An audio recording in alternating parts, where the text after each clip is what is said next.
It's a great day. Day FM, the channel that's enriching your life. Oke, baik, kita masih sharing dengan Mbak Kristi Damayanti. Ini yang dirancang ulang dengan stroke katanya ya. Dan beliau terkena stroke pada sekitar tahun 2010 ya Mbak Kristi ya. Ya. Oke. Kemudian di tahun-tahun itu apa yang Mbak Kristi rasakan Mbak Kristi setelah stroke? Apa yang Mbak Kristi lakukan waktu itu? Yang jelas saya juga nggak tahu kenapa otak saya mikirnya kayak gitu. Karena saya tahu banget sampai sekarang teman-teman orang sakit yang di rumah sakit saya itu orang stroke itu pasti depresi. Tapi begitu saya sadar bahwa saya stroke waktu di Amerika, saya hanya mikir, oh stroke ya, nggak apa-apa. Aku yakin nanti Tuhan pasti bantu saya. Gitu aja. Sampai pertama kali tahu aku stroke, aku nggak pernah menangis. Oh, jadi bukan depresi duluan yang sama keluar? Sekali. Sampai sekarang saya tetap percaya bahwa saya akan sembuh kapanpun. Itu aja. Jadi begitu semangat. begitu stroke kena, oh ya udah nih kayaknya nggak lama lagi, enggak gitu ya? Enggak Gitu, bukan begitu ya pikirannya kan? Apalagi kan saya single parent. Saya harus kerja buat anak-anak saya. Yes. Jadi saya harus bangkit. Itu Bagus. yang saya juga nggak tahu kenapa otak saya begitu. Bagus. Gak Itu bawah sadar muncul gitu ya? Iya, barangkali. Oh, oke. Ini beliau ini seorang arsitek dan sampai sekarang beliau tetap karyanya memang sudah bisa Anda lihat ya. Mall-mall yang cukup besar gitu. Ini masih bisa arsitek itu? Enggak sih. Memang sih saya kan orang lapangan. Saya memang nggak bisa ke lapangan dong naik turun proyek. Tapi saya tetap saya bantu direktur saya untuk konsep-konsep desain gitu loh. Gambar memang lupa ya. Kalau gambar gimana? Kan terapi. Saya begitu saya udah bisa mulai bicara, saya terapi menulis tangan kiri. Itu nggak gampang loh, apalagi memang kan kanan gitu ya? Iya. Dan bener separuh otak saya itu hilang, cacat itu nggak gampang. Misalnya nulis mangga dulu ya, bisa nulisnya bisa nggak tahu kenapa, aneh, susah. Terus dulu kan saya pakai BB kan, pertama kali saya ambil BB saya Jakarta, saya nggak bisa dipakai. Gimana caranya pencet, nggak bisa. Itu 2 minggu gitu ya. 2 minggu saya belajar pakai BB, nggak bisa. Ingat nggak? Sama sekali nggak bisa. Otaknya memang sudah cacat. Yang itu terapi bicara, terapi nulis. Itu selama kira-kira 3 bulan saya terapi nulis. Ini ada Mas Valentino ya di studio juga ya, pendamping setianya ya. Apa kabar Mas Valentino? Baik. Mungkin agak lebih dekat Mas Valentino. Baik. Mas Valentino ini katanya dari sejak terkena stroke malah gitu ya, sudah mendampingi Mbak Kristi ini. Apa yang Mas Valentino dan keluarga lakukan untuk bisa membuat Mbak Kristi bangkit gitu ya? Apa yang sudah dan sedang dilakukan nih? Oke, baik. Mungkin di pikiran kita masing-masing, stroke itu penanganannya harus full medis. Ya. Kemudian terapi dan sebagainya. Itu pun hanya dilakukan oleh seorang terapis. Yes. Biasanya kalau orang awam berpikir orang sakit itu harus dimanja, harus dituntun, dilayani. Ya. Saya dulu punya saudara stroke juga. Saya kalau bertemu saya harus bagaimana menuntun dia untuk bagaimana memegang gelas untuk minum, menemani dia. Karena mungkin nggak tega kali ya. Karena nggak tega. Kita lihat mohon maaf gitu jalan susah gitu ya. Begitu. Itu ya kenapa kita yang sehat nggak bantuin gitu kan? Mungkin begitu kali ya. Betul. Untuk kasus Mbak Kristi ini agak berbeda konsepnya saya mengenal. Bahwa untuk mengajarkan dia sembuh, kita tidak perlu atau kita melihat mana yang harus kita bantu, mana yang perlu, mana yang enggak gitu ya. Mana yang enggak. Oke. Contohnya, misalnya waktu dia di rumah sakit, bonekanya jatuh ke lantai. Dia minta itu boneka. Sampai nunjuk gitu ya. Dia nunjuk, kita nggak akan ngambil sebelum dia mengucapkan nama bonekanya. Ini contoh simpel. Ya, contoh. Contoh simpel. Oke. Begitupun waktu dia berjalan. Mungkin sekarang bisa melihat dia berjalan memang agak Susah. sudah bagus, Iya. tapi agak susah. Kalau kita melihat dia berjalan misalnya pada lantai yang baik, ya aman-aman saja, kita harus biarkan. Ya biarin aja gitu ya. Tapi Sekaligus tentu saja latihan kita gitu waspada ya, kita waspada. Nah di sini yang kadang-kadang nanti orang akan melihat kok keluarga kok tega-tega sekali sih. Waktu membiarkan turun mobil juga gitu ya. Iya. Turun mobil atau buka pintu mobil mungkin kita gitu ya. Iya. Kadang-kadang kita Buka pintu biarkan mobil juga. ya. Gitu. Biarin aja dulu ya. Sekaligus melatih ya. Iya. Sensoriknya gitu ya, motoriknya. Betul. Itu yang mungkin saya baru mengerti. Dan kemudian saya nggak tahu dari keluarga yang punya keluarga stroke juga. Jangan sampai nanti orang luar melihat kok keluarga yang punya anggota keluarga stroke kok tega-teganya gitu ya. banget seperti Raja begitu. tega gitu. Padahal itu bagian daripada terapi juga.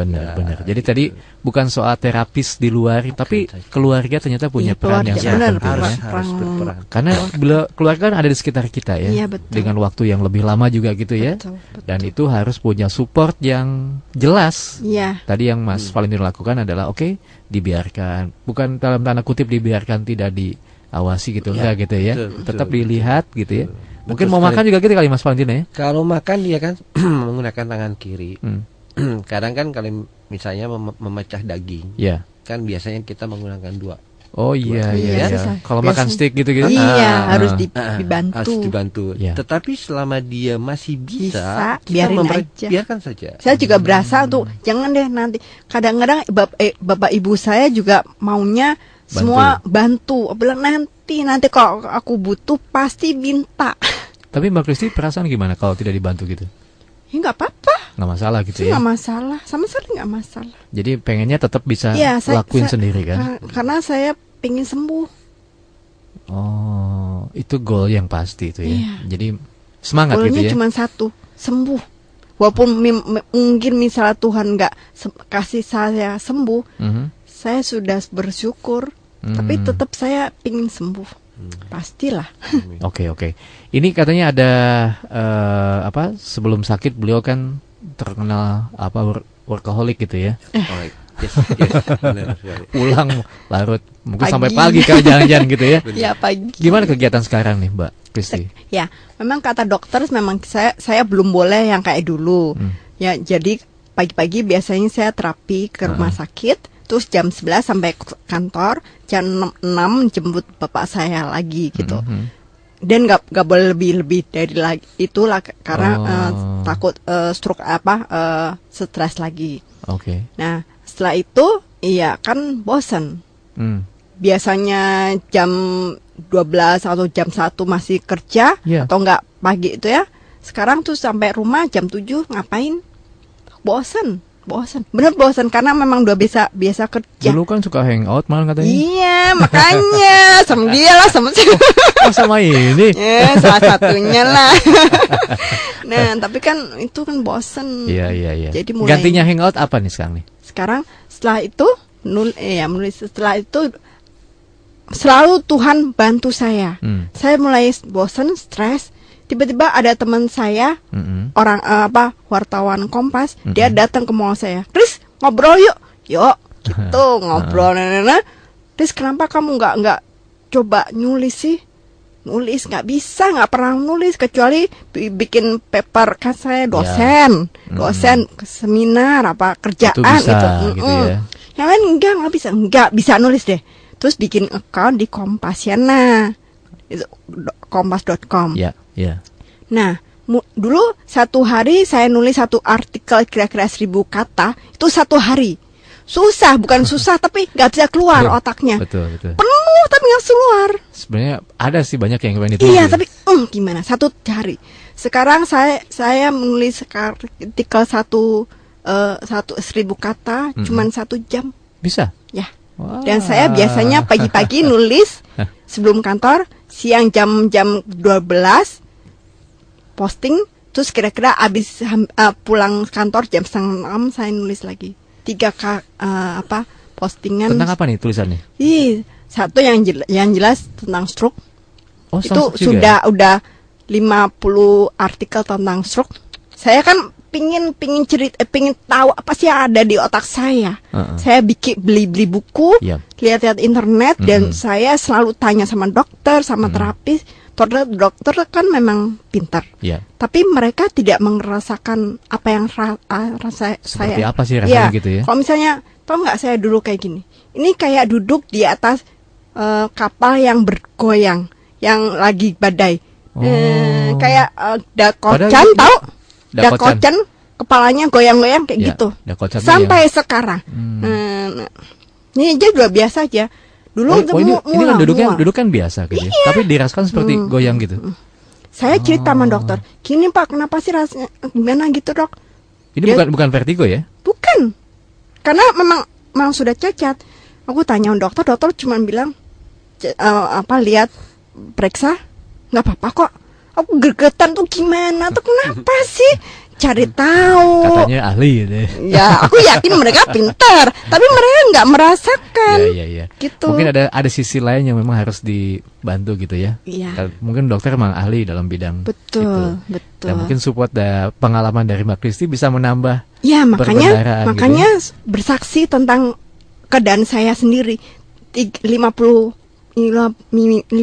artikel tentang stroke.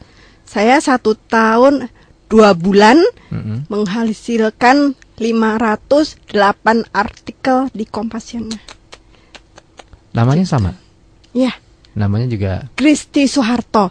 www.kompasiana.com/Kristi Soeharto. Oh gitu. Ya. Bukan Damayanti ya? Bukan. Nih. Ini salah satunya tentang Brockman area. Apakah apa yang ada di otak saya kita? Orang itu ada 47 area otak, dan nomor berapa yang kena pendarahan atau penyumbatan. Ini Kristi Damayanti? Iya. Itu tulisan saya. Bagaimana membaca gejala stroke? Iya. Oh, memang kalau kita lihat-lihat mungkin di kolom kesehatan ya, Mbak Kristi? Iya, betul. Oh, di situ suka muncul. Jadi kalau Anda nanti bisa baca, atau Anda menemukan di Kompas tentang masalah-masalah stroke, itu memang salah satunya ditulis oleh Mbak Kristi Damayanti ya. Oke, baik, nanti kita akan jawab SMS yang masuk di 081510341034. Masih ada Mbak Kristi Damayanti dan juga ada Mas Valentino ya. Oke.